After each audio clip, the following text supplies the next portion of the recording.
Hola, muy buenas tardes. Bienvenidas, bienvenidos a la Casa Encendida. Una alegría de nuevo recibirles aquí y continuar con nuestro ciclo Mujeres contra la Impunidad. Creo que llevamos 6 años con este ciclo, desgranando a lo largo de este tiempo distintas conferencias de mujeres que provienen de todo el mundo, que deciden compartir con nosotros sus experiencias, sus ilusiones, sus luchas y que funcionan como agentes de cambio dentro de sus sociedades para conseguir entre todas un mundo mejor. Ya son muchas las mujeres, ya hacer una lista cada vez que empezamos empieza a ser un poco abrumador. Entonces, lo que sí voy a comentar son las que hemos tenido al menos este año, para los que se acercan por primera vez se hagan un poco a la idea del contexto en el que nos movemos. Este año tuvimos a Razia Sultana hablando del genocidio de los rohinyas, a Luisa Carvalho hablando de Brasil, la configuración de un nuevo orden conservador, y hoy recibimos encantadas a Xiomara Zelaya y Wendy Godoy. Muchísimas gracias por acompañarnos para hablarnos de un tema que yo creo que a la sociedad en general, pero vamos, a la sociedad madrileña ha conmovido mucho, que es el tema de las caravanas de inmigrantes que están teniendo lugar. Lo hablábamos antes de empezar, que es importante tener en primera persona a aquellas que lo han experimentado, que lo han estudiado, que han acompañado y que le dan un contexto y una realidad a este contenido, no solamente una nota perdida en algún telediario, una nota de prensa que a veces hasta nos puede pasar desapercibido o no dotarle de la información que se requiere para tener una opinión sobre ello. Gracias de nuevo por estos largos viajes que al final nos ilustran a todas de esta manera. Me acompaña en la mesa también, como siempre, a Mercedes Hernández, presidenta de la Asociación de Mujeres de Guatemala, que colabora con la Casa Encendida desde hace 10, 11 años, todos los años. Con este ciclo y con otras actividades igual de interesantes. Ella es la que lleva el grueso del trabajo de llevar adelante estas conferencias y sabe el esfuerzo que cuesta conseguir reunirles a ustedes aquí para que puedan disfrutar de ellas. Así que, de nuevo, como siempre, muchas gracias, Mercedes. Yo estoy siendo muy breve porque son 2 personas, soy las que tienen que hablar, más la introducción de Mercedes y el espacio para las preguntas. Así que lo dejo aquí. Les deseo que disfruten de toda la charla y que después pues, podamos tener un encuentro y un coloquio interesante también. Muchas gracias a todas.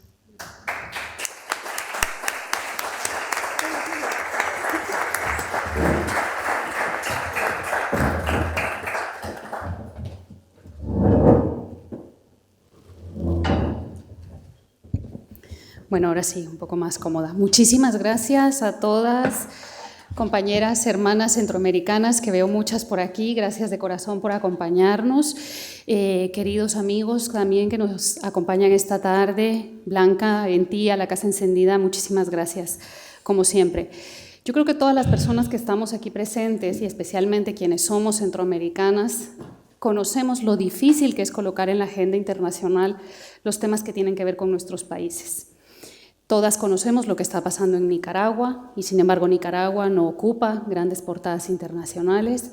Todas, desde 2009, sabemos la crisis que ha atravesado Honduras, la larga crisis de 10 años que tiene Honduras a sus espaldas, y tampoco ha sido fácil colocarlo en las primeras planas de los periódicos. Tampoco es fácil tener a un grupo como ustedes reunido hoy aquí para poder hacer un análisis de las razones estructurales que están dando origen a ese éxodo masivo de personas que están abandonando su país, que están abandonando su tierra, sus raíces, su familia, para buscarse un futuro mejor, que están poniendo en riesgo todos los días su vida para intentar ser seres humanos de primera categoría. Eso que nos ha sido negado a todas las personas en Centroamérica, sabiendo que durante muchos años hemos sido el patio trasero de Estados Unidos. Y esa es una realidad incontestable, y en el caso que hoy nos ocupa precisamente, es aún más palpable, todavía más palpable. Yo quiero acá, como guatemalteca, solidarizarme, como he hecho en todos estos años, no solamente con Honduras, sino quiero volver a solidarizarme con la familia Zelaya. Hace 10 años esta misma casa les abrió sus puertas. Doña Xiomara Castro, una mujer admirable que muchos de ustedes y muchas de ustedes conocen, estuvo aquí a unos escasos meses, todavía con el duelo enorme que produce el exilio tan reciente, estuvo denunciando la situación de la ruptura democrática que estaba atravesando su país. Y en aquel momento le acompañaba una jovencísima, Xiomara Zelaya, la Pichu, como la conocen en Honduras, que hoy está honrándonos en esta mesa y ya con una larga trayectoria también de más de 10 años denunciando las injusticias y las atrocidades a raíz del golpe de Estado. Y nos acompaña también Whitney Godoy, luego las presentaré más exhaustivamente, pero quiero darles las gracias desde ya por haber aceptado esta invitación, por estar con nosotras aquí en esta casa y en este ciclo de conferencias Mujeres contra la Impunidad, que lleva ya 6 años, como ustedes conocen, 6 años, en los que no ha sido fácil colocar los grandes temas que tienen que ver con nosotras, las mujeres del mundo, y no solamente de Centroamérica. Mujeres de todos los continentes nos han acompañado en este ciclo de conferencias y nos van a seguir acompañando, con lo cual les pido a quienes son muy activas, muy activos en las redes sociales, que sigan el hashtag Mujeres contra la Impunidad, que es el formato marco en el cual podemos realizar este tipo de encuentros.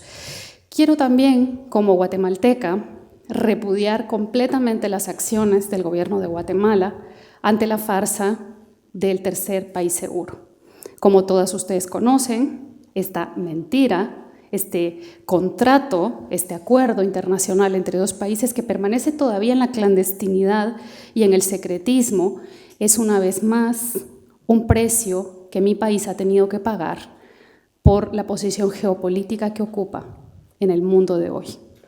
Guatemala, como muchas de ustedes conocen, como muchos de ustedes conocen, fue uno de los primeros países que secundó el hecho de que se trasladara la embajada de el gran amo, que es Estados Unidos en este momento, a Jerusalén. Cuando Estados Unidos traslada su embajada a Jerusalén, hubo varios países que secundaron esto. El precio que Estados Unidos pagó fue un precio bastante bajo, muy bajo. Lo que exigió a cambio fue simplemente que se entrara en un proceso de externalización de fronteras. ¿Qué quiero decir con esto? Que se anticipara la frontera, que la frontera no empezara en esa línea que divide a los Estados Unidos mexicanos de los Estados Unidos de América, sino que la frontera entre hermanos centroamericanos empezara antes, que empezara en Guatemala. Y esta es una acción vergonzosa que yo creo que todas las personas amantes de los derechos humanos condenamos desde aquí. Ahora sí, como no puede ser de otra manera, quiero presentar un poco más a nuestras acompañantes en esta mesa. Voy a empezar por Whitney Godoy.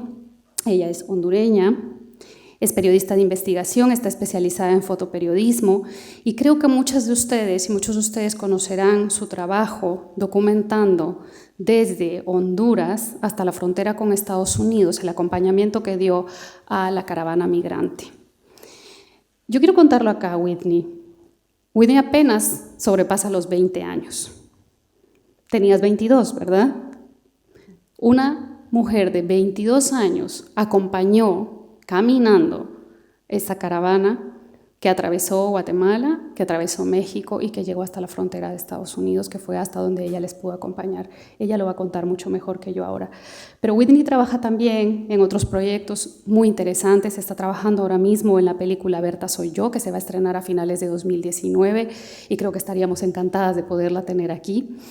La película, de volver a tenerte también y que nos cuentes más también, a pesar de que conocemos ya el nombre de Berta Cáceres es inmortal, pero que nos cuentes con tu mirada cómo se está amenazando a las defensoras del territorio, cómo se está amenazando la vida de quienes están defendiendo, y esto lo he dicho muchas veces en esta casa, el aire que respiramos aquí en este auditorio hoy. Muchísimas gracias, Whitney, el tiempo es tuyo.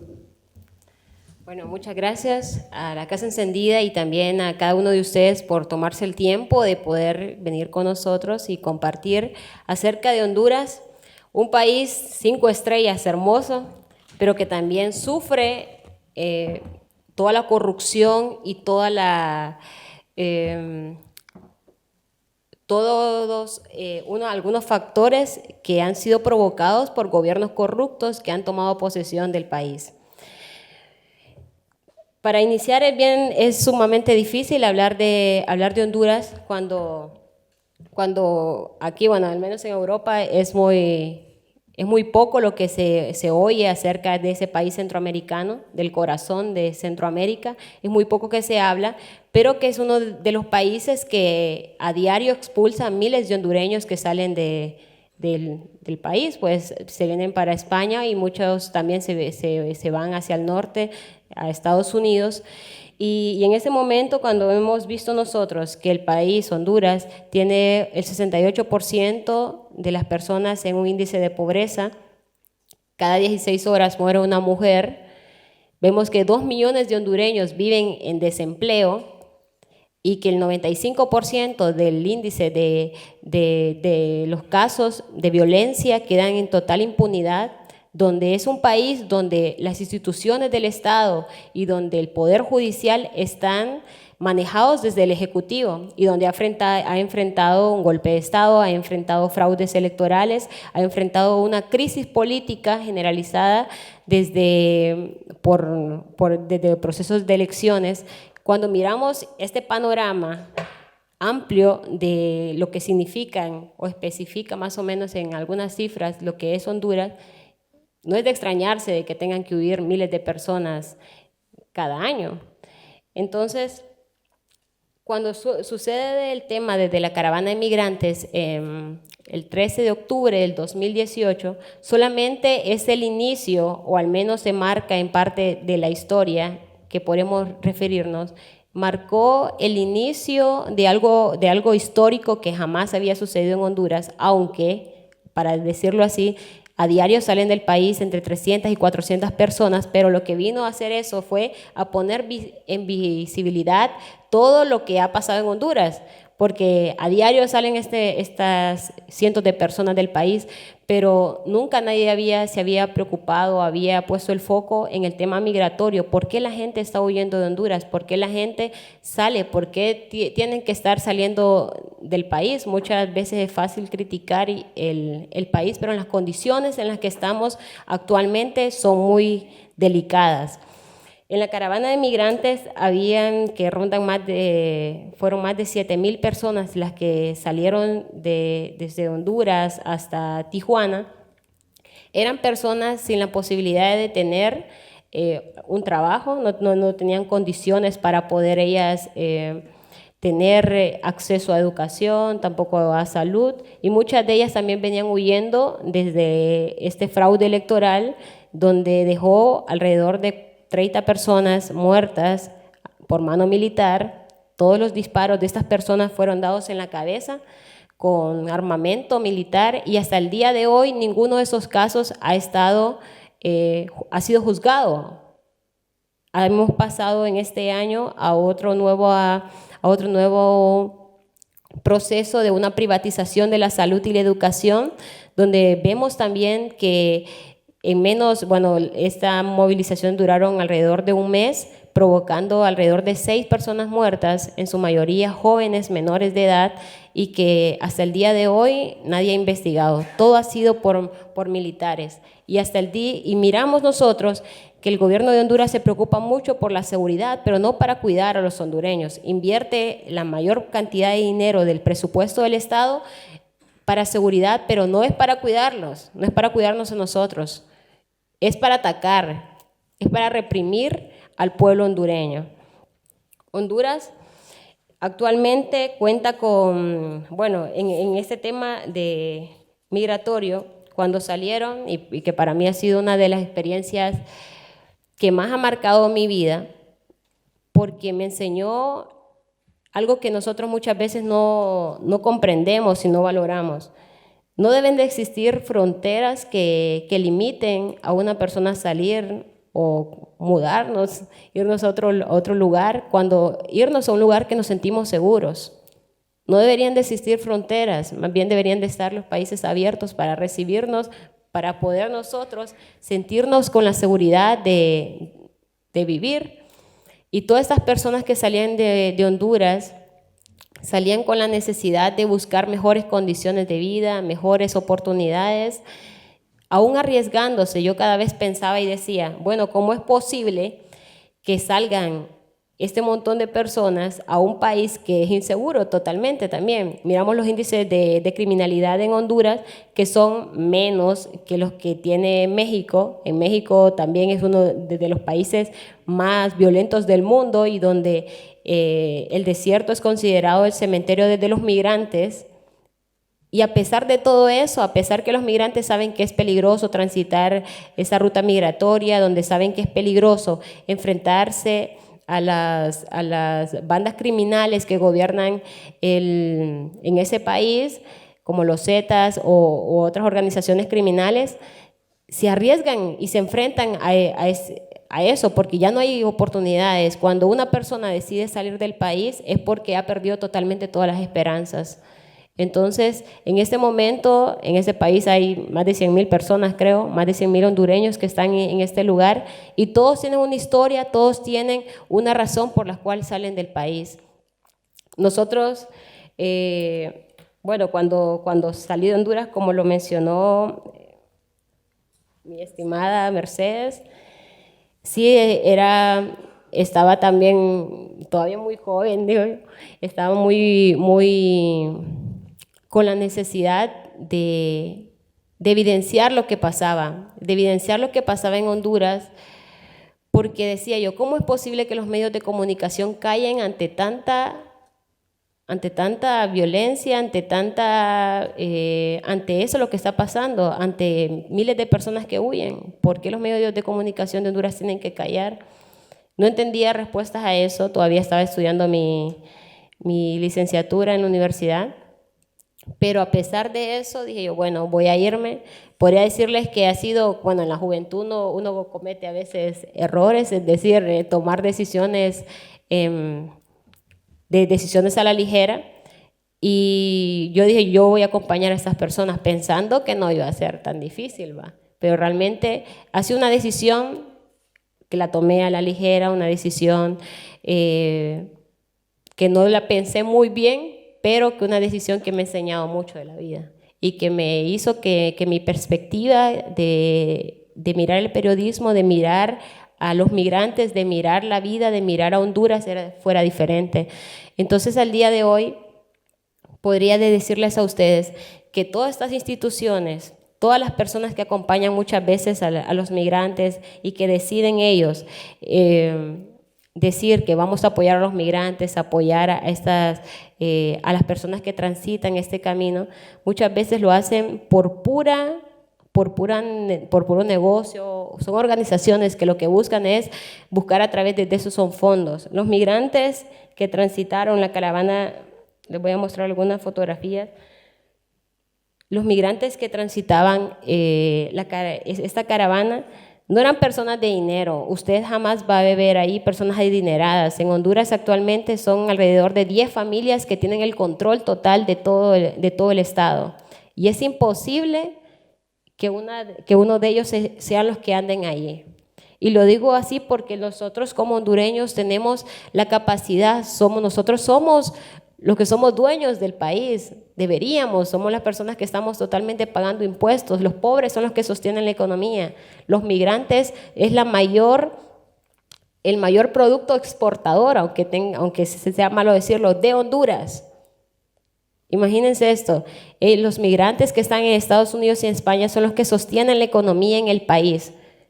Y esto se debe, no hay alrededor de 2 millones de personas no tienen empleo, pero lo que sostiene esta economía son los que están aquí, son los que están en Estados Unidos, los que ayudan a sus familias a sobrevivir.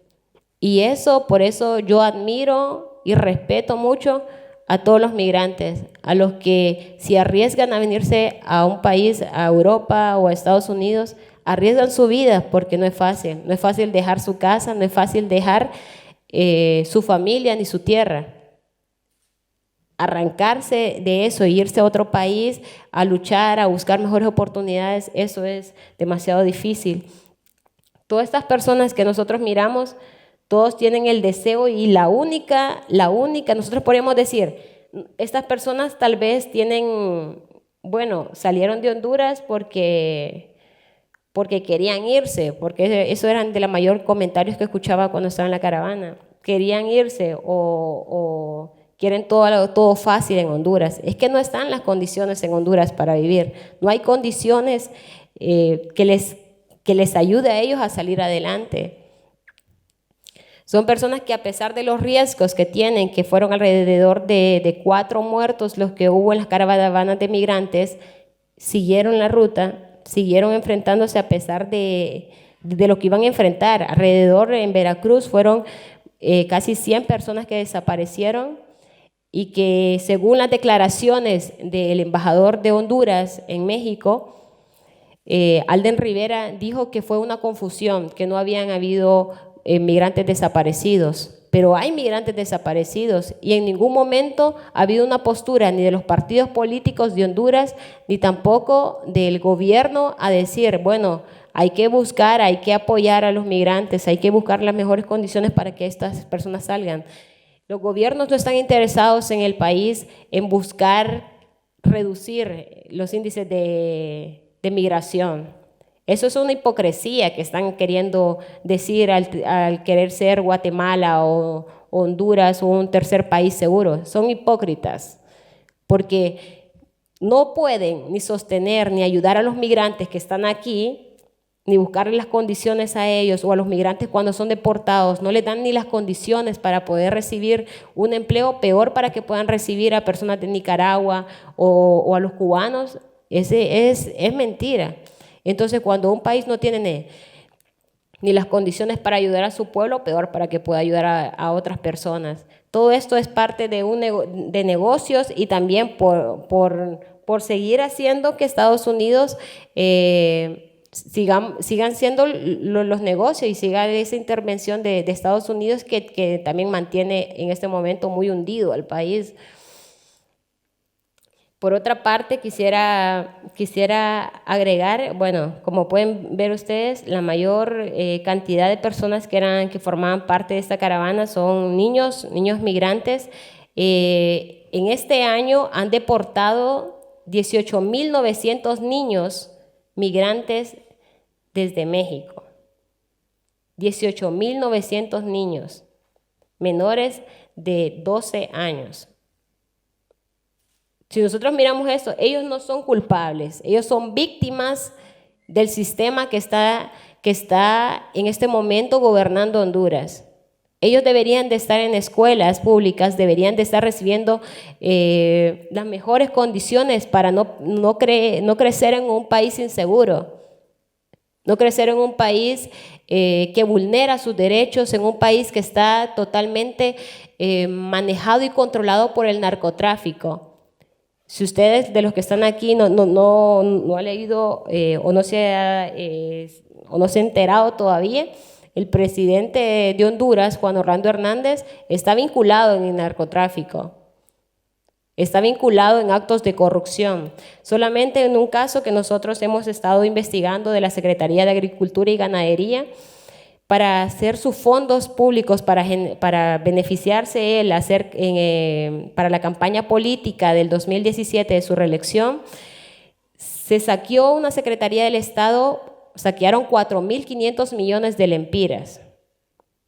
Con esos fondos fueron a hacer la campaña política para su reelección y eso ocasionó que no se hicieran cosechadoras de agua, cosechadoras de agua para los productores, lo que generó que 450,000 personas tuvieron que emigrar en el 2017 y 2018 del país. Entonces, ante toda esta ola de actos de corrupción que se están haciendo en las instituciones del Estado, lo que está ocasionando esto es que más personas tengan que salir del país, que más personas tengan que salir huyendo. Y muchas veces este gobierno está siendo apoyado tanto por Estados Unidos como por la Unión Europea. Hay muchos programas de la cooperación internacional que están beneficiando directamente al gobierno de Honduras. Digamos, hay un programa que se llama Eurojusticia, donde invierten millones de lempiras y ese programa de Eurojusticia es una falsedad cuando en Honduras no hay justicia. donde miramos que el hermano del presidente del 2004 era un narcotraficante en gran escala y hasta el día de hoy nunca ha requerido el gobierno de Honduras, ha hecho un requerimiento penal contra él en ningún momento. Eso lo tuvo que hacer Estados Unidos para poder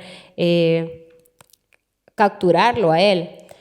Es importante mencionar estos detalles que les doy acerca de lo que es Honduras actualmente y en lo que se puede convertir, porque estas condiciones son las que ocasionan que las personas huyan. Si nosotros tuviéramos como hondureño empleo, si tuviéramos seguridad y beneficios en cuanto al sistema sanitario y educación, si tuviéramos acceso a fuentes a oportunidades, si nos sintiéramos al menos seguros, no tendríamos que huir. No tendríamos que huir. Nadie va a huir a un país y dejarlo todo si se siente bien. Pero en estos países, como han robado, han saqueado todo el Estado, entonces es imposible que nadie salga, pues. Es imposible de que la gente se quede quieta esperando que en cualquier momento tenga que entrar una bala por su cerebro. Es imposible. Y ante esto tenemos también que los altos niveles, digamos, en cuanto al tema de los medios de comunicación, que es a lo que me dedico, también por denunciar temas de corrupción, son muchas veces los periodistas amenazados. Hay un periodista, David Romero Elner, que está preso, que va a pagar 10 años de prisión por el tema de difamación. Hace menos de un mes tenemos también a 2 periodistas que murieron, que los asesinaron, que también se vinculaban a temas de denunciar temas de corrupción.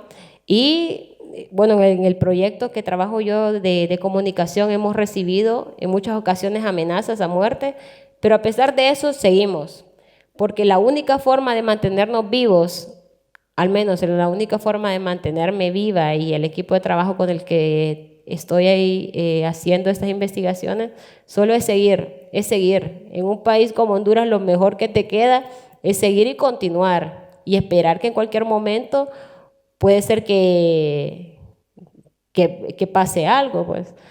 Y ante esta situación, nosotros nos vemos obligados a criticar. Siempre creo que se critica al migrante, se critica a las personas que tienen que salir de un país, pero estas personas que están huyendo, imagínense este hombre tirándose de una altura de más de 10 metros, creo yo, más de 10 metros desde un puente tirándose porque ya no aguantaba, ya estaba demasiado sofocado por el calor, por estar encima de tanto migrante.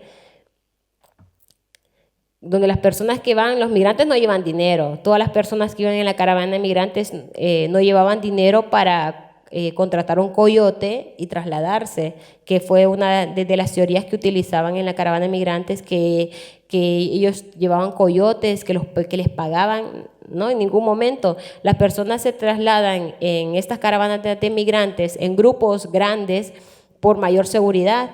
Aún en grupos de 100 personas pueden ser atrapados por los grupos criminales. De 100 personas porque en este caso las 100 personas que iban en 2 camiones desaparecieron. Entonces imagínense que si ir 100 personas juntas es peligroso, no se pueden imaginar una. Entonces las caravanas de migrantes se hacen pues o se establecen para tener una mayor seguridad y es bajo costo, porque ya entrando en territorio mexicano los migrantes pagan ya en la frontera alrededor de $1,000, de lo que menos costo de lo que pueden estar pagando ellos yéndose desde Honduras. La mayor parte de estas personas también, bueno, mujeres y hombres, caminamos alrededor de 30, 40 kilómetros diarios bajo el sol y es por lugares que uno ni por cerca se va a imaginar, donde son controlados totalmente por el trasiego de droga y y donde ellos realmente lo único que van buscando en todo el camino es que alguien les dé un poco de agua, un lugar para poder reposar, pero ahí no existen un hotel donde o sea, existen hoteles, pero no hay condiciones. Imagínense estas personas durmiéndose en el suelo, durmiendo en la intemperie, tratando de luchar en ese momento para poder avanzar a pesar del cansancio, a pesar de todo. Y también cuando en este momento son miles de personas de las que van y que en ocasiones son chantajeadas por la policía militar, por la Policía Federal de México, en este caso, que muchas veces para no atraparlos les piden a ellos dinero el que no tienen. O sea, son, aparte de ser chantajeados por las bandas criminales, son chantajeados también por la policía. En México no puedes confiar en un policía, jamás. Quiero antes mostrarle esta parte porque creo que no la he mostrado. Voy a mostrar el video si me ayudan. Quiero mostrar una parte de un video para ir concluyendo, que va a formar parte de un documental que se está haciendo sobre la caravana de migrantes, al igual que la película de Berta Cáceres.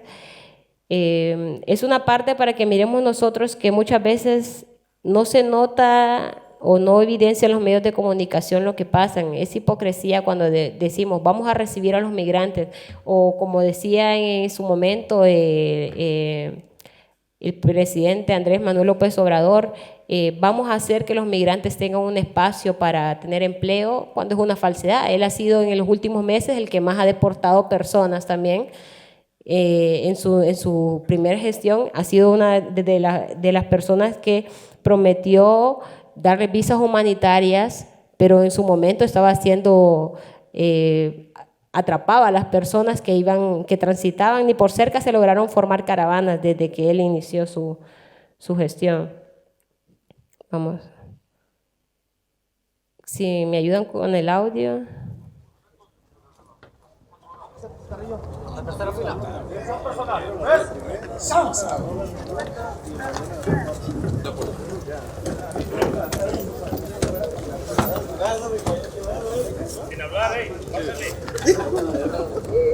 Eso depende si esto se sale de orden.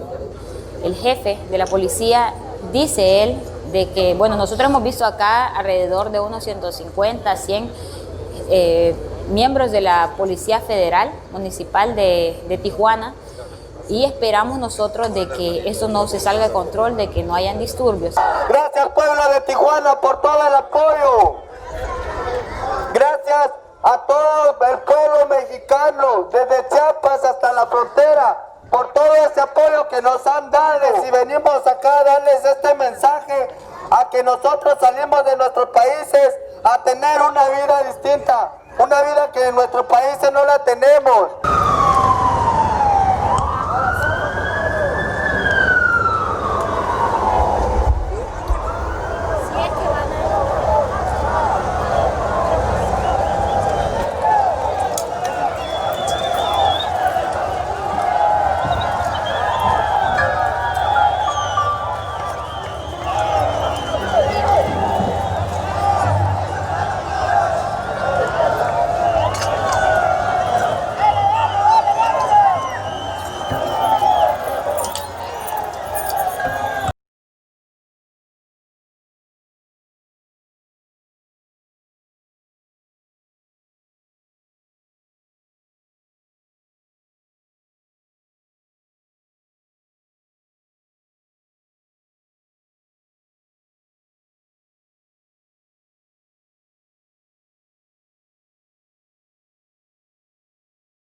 Somos human beings, no somos animales. Esto no está bien.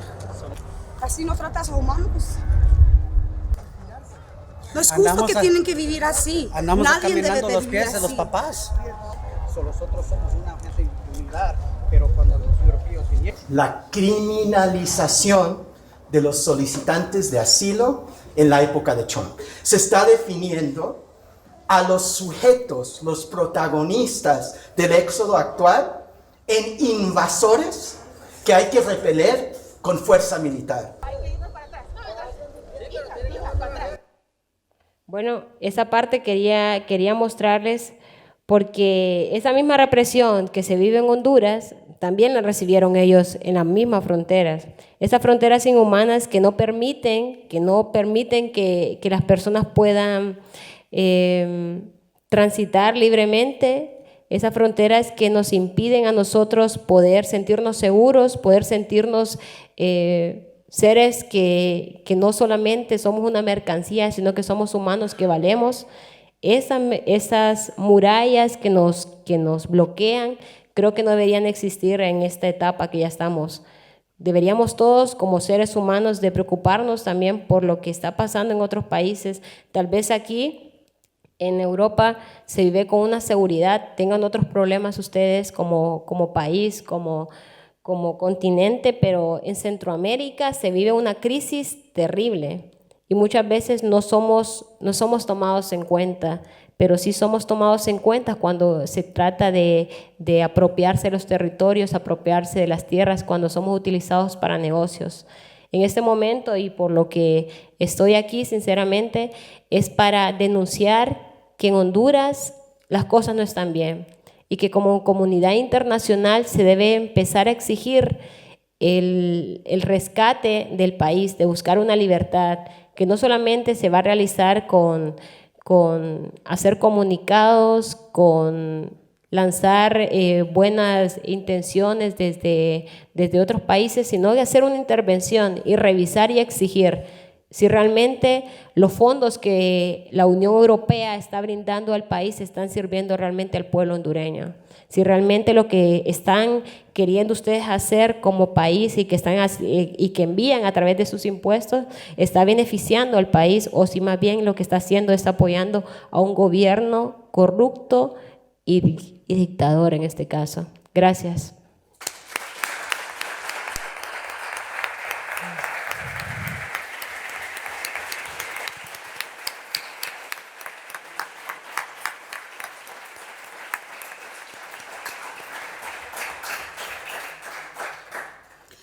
Muchas gracias, Whitney. Creo que es imposible no quedarse con el corazón enormemente compungido después de ver estas imágenes y después de saber que son nuestras familias las que están atravesando por esta situación.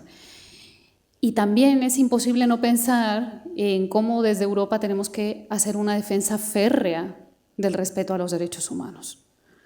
¿Por qué tantas personas están ahogándose en el Mediterráneo? ¿Por qué tantas personas están hoy día teniendo que vivir esta situación lamentable que el material tan poderoso audiovisual que nos has compartido, Whitney, demuestran?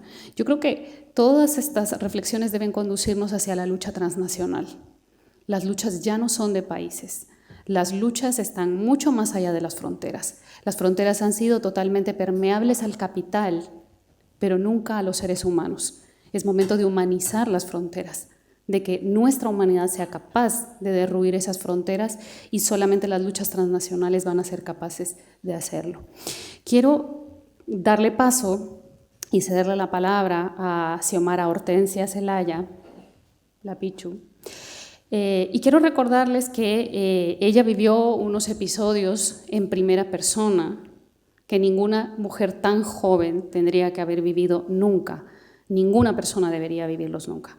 Ella fue la testiga presencial del secuestro del expresidente Manuel Zelaya.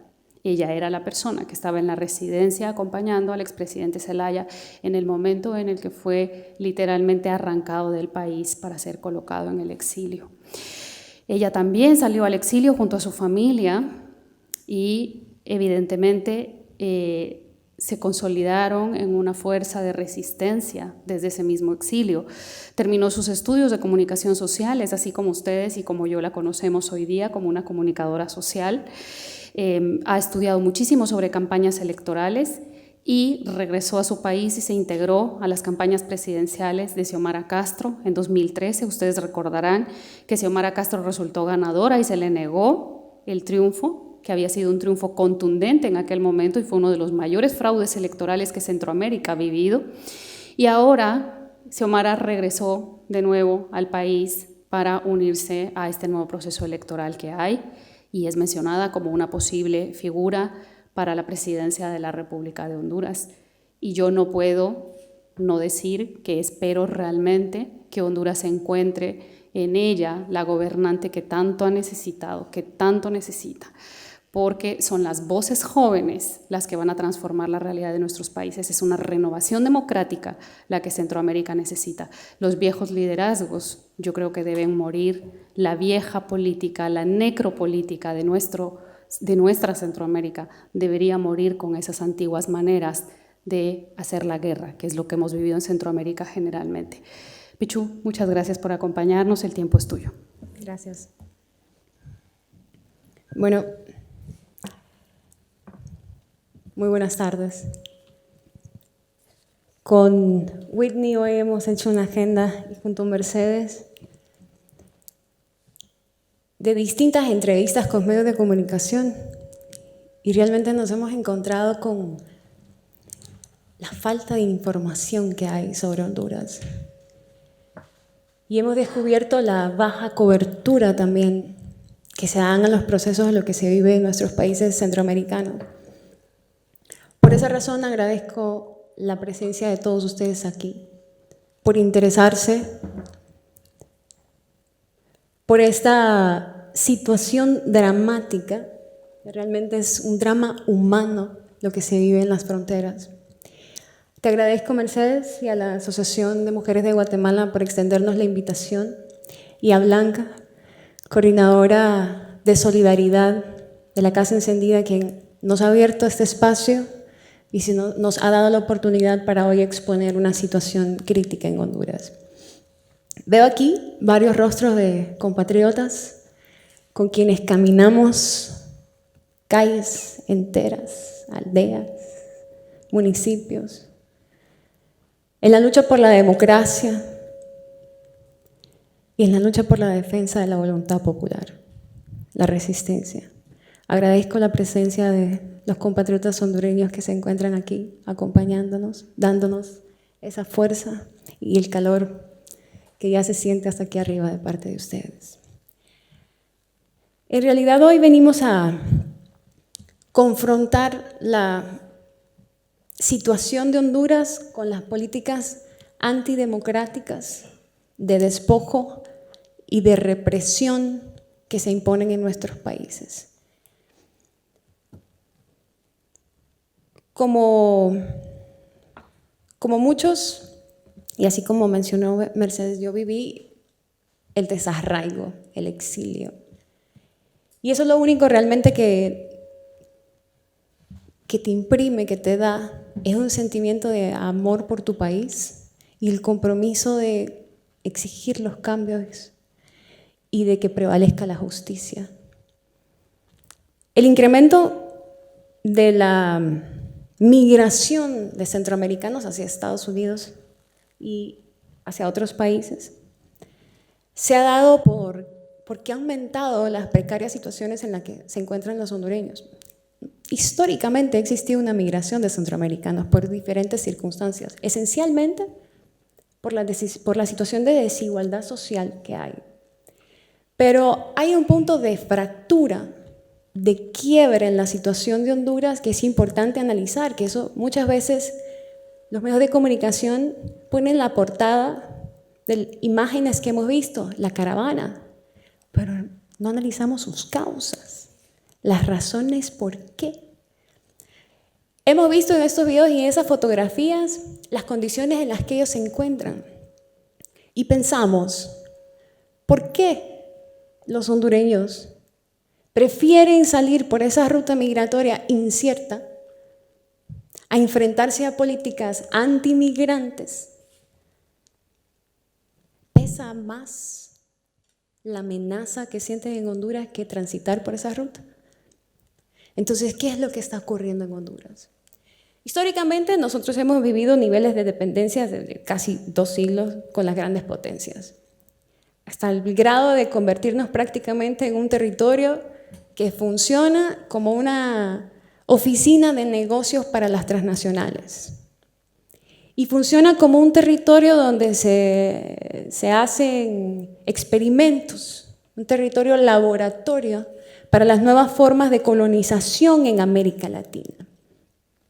Ejemplo clave, el golpe de Estado del 2009.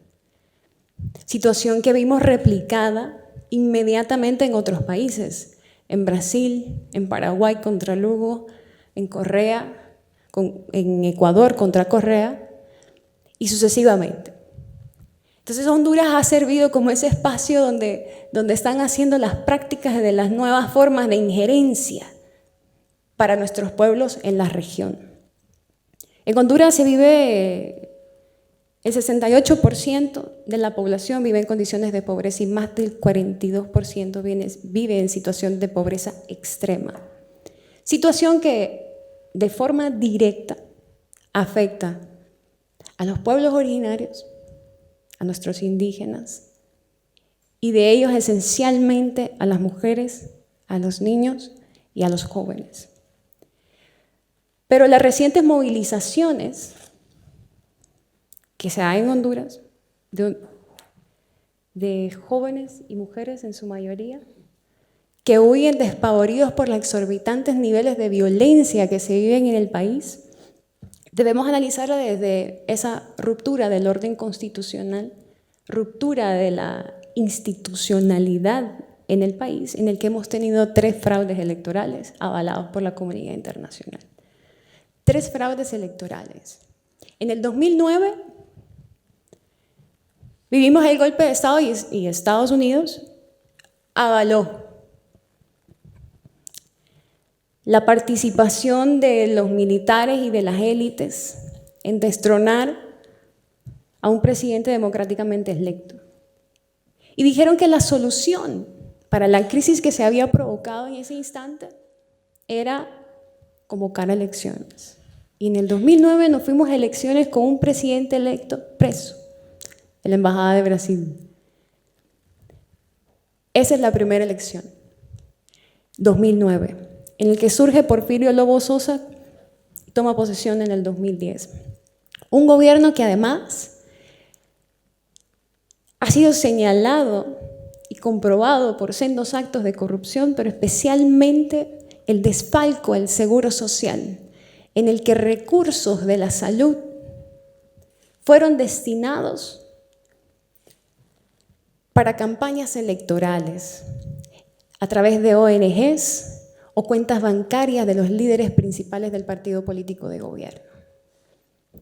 Y así es como para el 2013 viene un nuevo proceso electoral y aún con esas condiciones de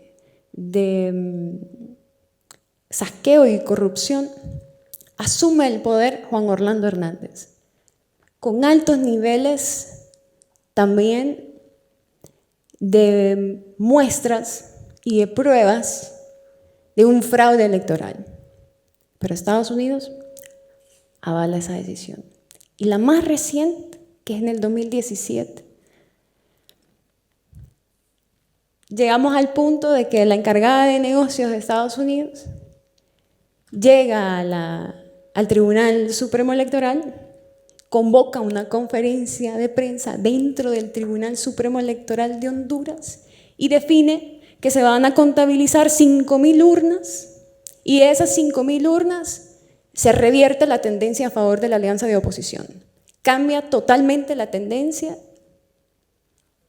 y sale electo ganador Juan Orlando Hernández, con sendos pruebas aún de la comunidad internacional que llegó a ser observador, sendos pruebas de fraude electoral, de manipulación de la voluntad popular. Y en ese momento es cuando si nos vamos a la estadística de cómo ha ido incrementando la cantidad de migrantes a lo largo del tiempo en esta década desde el golpe de Estado, que es lo que estamos analizando, vemos que cada punto de acciones, tanto el 2009 como el 2013, el 2015 cuando se descubre el saqueo al Seguro Social, y el 2017, si los marcamos en una línea de tiempo, vamos viendo los incrementos en la cantidad de personas que empiezan a salir. En 5.000% se ha aumentado la cantidad de solicitudes de asilo de hondureños en países en el extranjero. Entonces hemos visto cómo de manera descarada se han intrometido en los asuntos internos de Honduras, cómo de manera descarada y despiadada nos han impuesto un régimen autoritario que es el que actualmente gobierna Honduras. En 10 años, el país se convirtió en un estado criminal para nuestra niñez y para nuestra juventud. Se convirtió en uno de los países más peligrosos de América Latina para los y las defensoras de derechos humanos. Se convirtió en el país más peligroso para ser periodista y se convirtió en el país más peligroso para ser mujer. El 98% de los casos de violencia por razones de género se encuentran en total impunidad en Honduras. Y la insensibilidad de la clase política, de las élites en ese país, solamente la podemos ver cuando vemos marchar cientos de personas en las caravanas.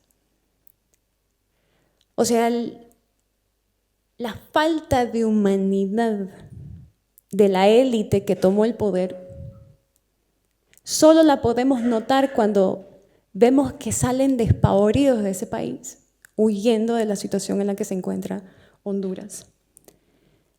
La comunidad internacional promueve que la migración no solamente se debe al tema de inseguridad o falta de empleo, sino que también al cambio climático y las situaciones climáticas en Honduras. Honduras históricamente ha sido un país vulnerable a los fenómenos naturales por su posición geográfica. Sin embargo, no exponen cómo nuestro territorio está siendo contaminado, devorado y destruido por una política descarada de saqueo y una sistémica corrupción, mostrando una actitud salvaje de parte de quienes nos gobiernan que se han ensañado contra nuestro país, provocando, uno, la parálisis total del Estado, es decir, el Estado no puede responder a las necesidades de la población. Luego están las concesiones a nuestros recursos naturales, que eso específicamente les voy a hablar. Las principales fuentes de energía concesionados a minerías extractivistas, procesos de explotación de nuestros bosques, de nuestros ríos, de nuestras montañas, alterando totalmente las condiciones de vulnerabilidad climática, acelerando ese proceso.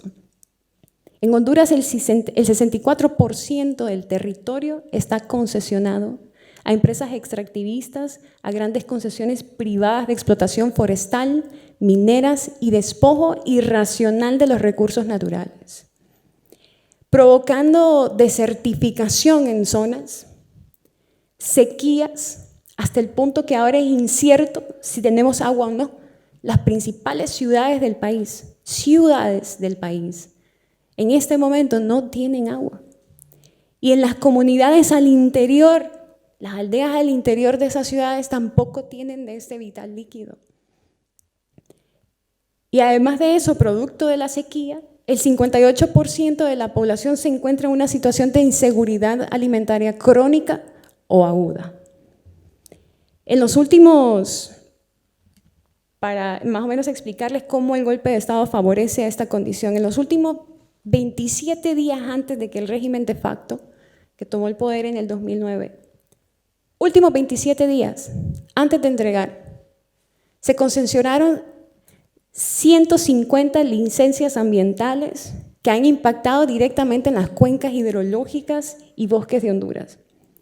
Y este apenas fue el inicio de una serie de desalojos, de una serie de conflictos en las comunidades principalmente indígenas, que como ya lo hemos conversado antes, Whitney me decía cómo en esas caravanas se encontraban garífunas, indígenas, huyendo de Honduras. Pueblos que históricamente han defendido sus territorios. Pero ellos están siendo en este momento despojados de sus tierras. Sus comunidades son amenazadas con desaparecer y los defensores de esta tierra son criminalizados. Resisten por ser víctimas de la persecución. Más de 120 defensores del medio ambiente han sido asesinados hasta la fecha, incluyendo a la ambientalista Berta Cáceres, reconocida a nivel internacional por su labor de denuncia y su labor de protección de los ríos y de la tierra. Caso que aún se encuentra en total impunidad. Justo 6 días antes de que nosotros voláramos hacia acá, Mirna Castro, defensora de los pueblos garífunas, fue asesinada en su propio negocio, con la brutalidad de los escuadrones de la muerte que circulan en Honduras. Según el Foro Social de Deuda Externa y de Desarrollo, una especie de think tank, tanque de pensamiento en el que están constantemente investigando e indagando la situación de Honduras, hay registradas hoy un total de 854 concesiones. 854 concesiones, de las cuales se registran 540 concesiones mineras, 47 de estas que se encuentran en zonas protegidas y 32 de ellas que están en microcuencas declaradas. Se registran 307 proyectos de generación de energía, de los cuales 25 están en zonas protegidas y 10 son proyectos hidroeléctricos dentro de microcuencas declaradas. Ahora tenemos zonas protegidas convertidas en proyectos turísticos, zonas donde se conserva la riqueza de nuestra biodiversidad convertidos en proyectos habitacionales, zonas de reserva de nuestra agua en manos privadas y proyectos de creación de ciudades modelo que representan la venta de nuestra soberanía y nuestro territorio. Todas esas acciones que se han venido incrementando desde el golpe de Estado a la fecha. Se instauró entonces una política depredadora de nuestras cuencas, de nuestros bosques, que ha otorgado permisos ambientales de manera desenfrenada. Entonces aún nos preguntamos, ¿por qué pesa más la amenaza de vivir en Honduras que salir por esta ruta migratoria? En Honduras se libra una lucha social y revolucionaria, pero democrática, para transformar el Estado y que se enfrenta a un régimen que es autoritario y que es depredador, pero que conspira contra la humanidad. El hermano, el primo y los cercanos colaboradores de campaña electoral del actual presidente de la República, que se religió de manera ilegal, están señalados en la Fiscalía de Nueva York, el Distrito Sur, como conspiradores y narcotraficantes a gran escala para introducir drogas hacia Estados Unidos y venta de armas en América Latina. Según esa acusación, proceso que iniciará contra el hermano del actual mandatario el 2 de octubre, el presidente actual sería el beneficiario de una red criminal que utilizó el narcotráfico para alcanzar las más altas posiciones del gobierno y a través del poder proteger e incrementar un negocio ilícito.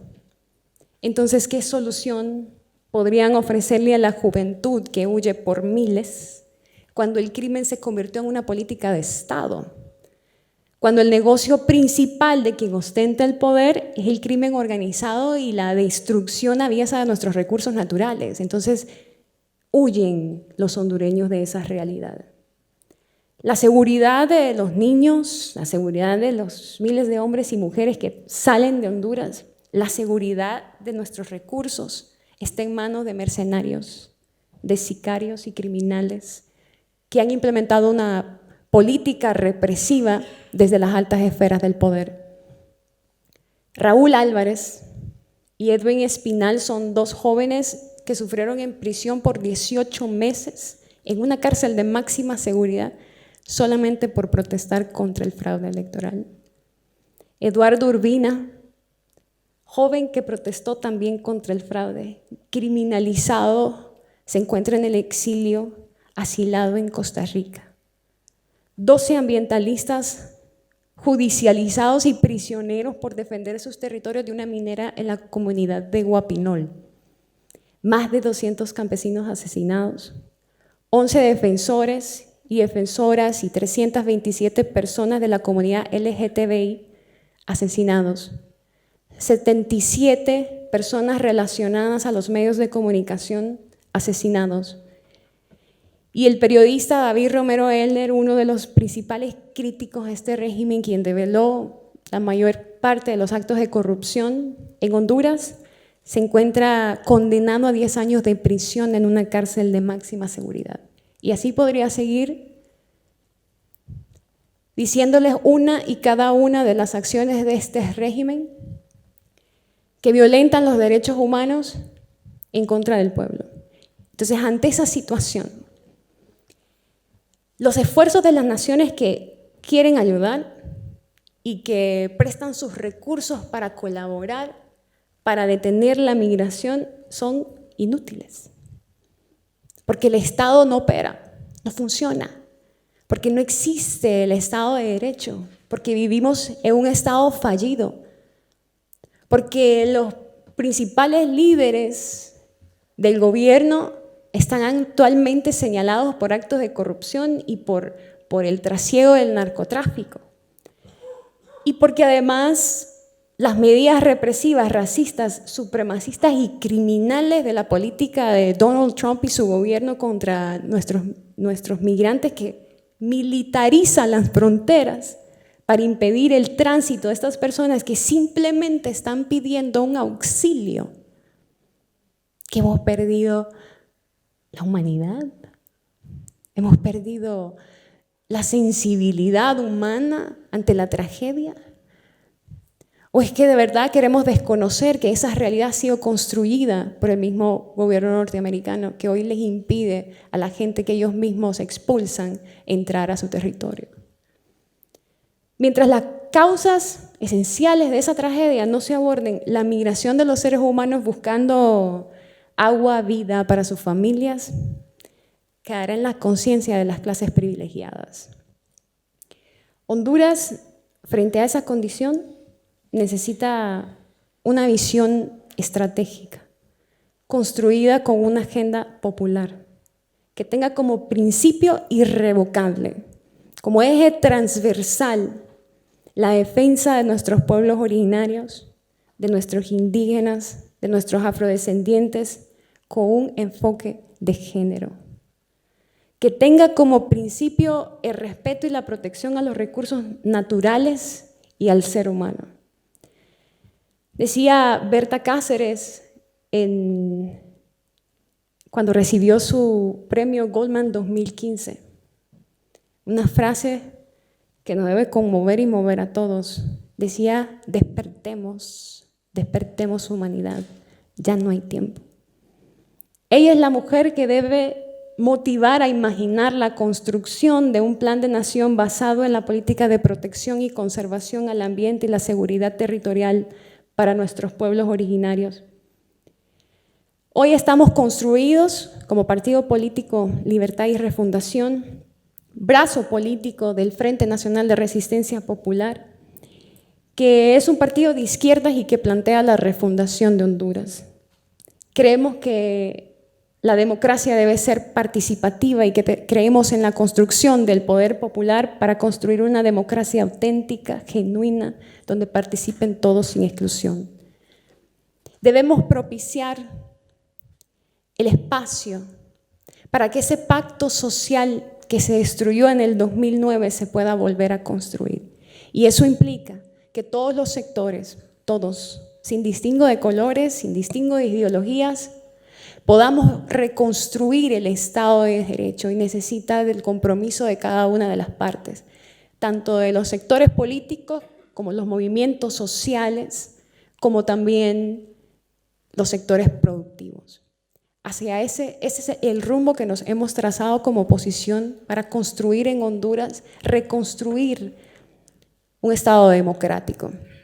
En ese momento, lo que quisiéramos es tejer esos lazos de solidaridad, tejer esos lazos de hermandad, que entre pueblos podamos construir una sociedad y naciones más humanas, más conscientes de la necesidad de nuestros pueblos. Y que en ese espacio, en ese momento, sean las mujeres las que den el primer paso para construir esa unidad que hasta el momento ha sido como una política internacional de tratar de que de nuestros pueblos no se conozca nada. Esencialmente lo hemos marcado como ejemplo claro la creación del Triángulo Norte. Nos han dividido en Centroamérica ahora norte-sur, espacio de unidad centroamericana que podíamos utilizar como método de solidaridad regional, como método y espacio para conocer de las buenas experiencias y construir políticas regionales en protección al medio ambiente y en protección a la humanidad. Yo quiero invitarles pues a que este no sea el único espacio que podamos propiciar para crear conciencia sobre la situación de nuestros migrantes y conciencia sobre la situación de los centroamericanos, porque no solamente lo viven los hondureños, sino que también los salvadoreños y los guatemaltecos. Que podamos construir la suficiente solidaridad para estar atentos a las informaciones, a buscar los espacios informativos que sean veraces, no los medios de comunicación tradicionales que realmente operan y funcionan bajo la lógica de sostener el sistema que impera. Y de este encuentro, que podamos trabajar en conjunto como comunidad, tanto de hondureños como de españoles, y que podamos visibilizar las condiciones en las que se encuentra nuestro pueblo. Honduras necesita la fuerza de todos. Los hondureños están marchando en las calles, los hondureños están siendo reprimidos, los hondureños están manifestando en rechazo contra este régimen y están resistiendo desde hace 10 años y continúan resistiendo. La comunidad internacional es lo que nos puede dar la fuerza necesaria para continuar avanzando. Agradezco, yo sé que el tiempo ya me están pasando los papelitos. Quisiera seguirles hablando, pues, pero vamos a entrar a otra etapa ya de preguntas y respuestas. Muchas gracias a todos.